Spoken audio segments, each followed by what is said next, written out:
Hello and welcome to Big Orbit's Cardfight Vanguard weekly update. My name is James, and today I'll be going through the card string throughout the past 7 days. Tachikaze is the clan who gets the most support this week, but I'll quickly go through the smaller amount of Megacolony that was revealed this. First of all, we have Nasty Smog, a grade 2. His first skill is continuous rearguard circle. All your opponent's units in the same column as this unit cannot intercept. Then the second skill is continuous rearguard circle. All your opponent's units in the back row in the same column as this unit cannot stand during the stand phase. This is going to be one of those cards that your opponent is going to aim to retire as soon as possible, as this is going to cause a lot of problems for your opponent if it sticks around. It both increases your defense by your opponent not having as strong of attacks and increases your offense by not letting your opponent intercept, and you get all this for free.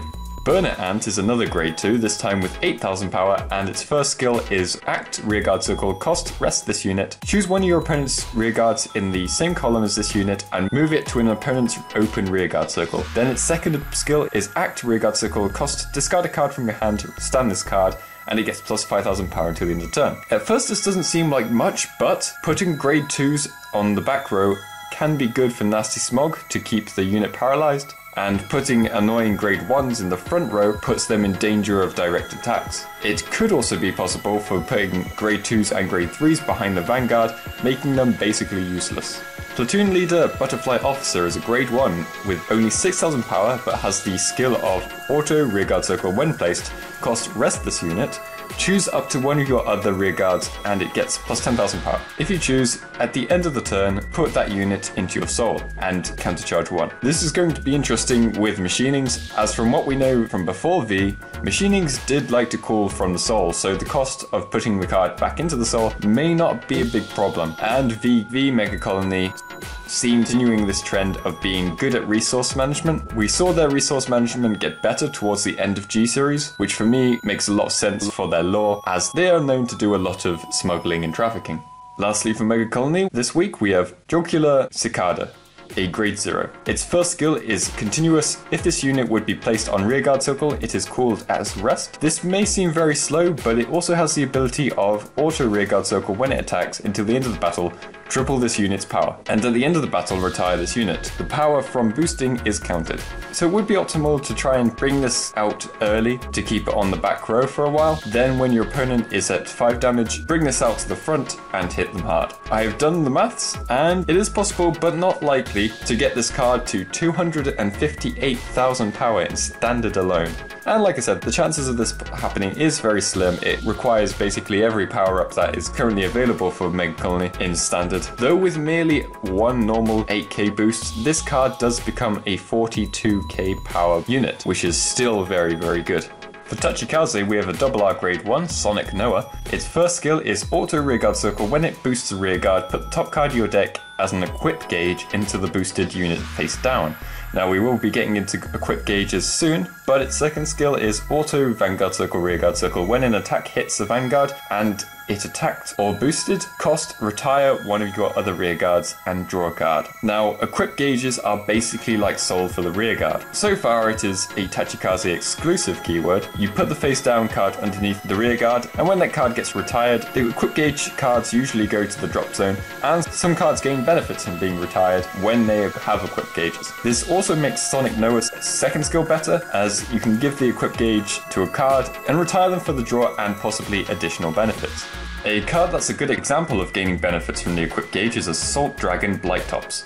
It's a grade 2 with auto when it's retired from rearguard circle, cost counterblast 1 and return up to 2 cards from this unit's equip gauge to your hand. Now instead of going to the drop zone like normal, this actually allows you to gain hand advantage from retiring.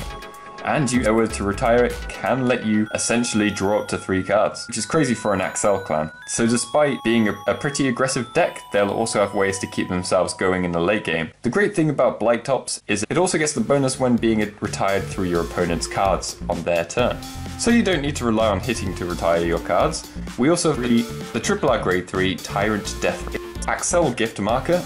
as well as the skill of Auto Vanguard Circle Rearguard Circle. When it attacks a Vanguard, cost Soul Blast 1 and retire one of your other rearguards. Choose one of your opponent's rearguards in the front row and retire it. This unit's power gets plus 10,000 until the end of the battle for each card for its equip gauge of the rearguard that was retired for the cost. If you retire a card without any equip gauges attached, Deathrex will not gain any power, but will still get to retire one of your opponent's rearguards. But we still don't know how easy it will be to pile a load of gauges on one card. What makes Deathrex really good is the fact that his skill also works on Rearguard Circle. So you can put any trigger and criticals on him if your Vanguard attack isn't going through, and then Deathrex will get even stronger with its own effect, while also getting rid of interceptors.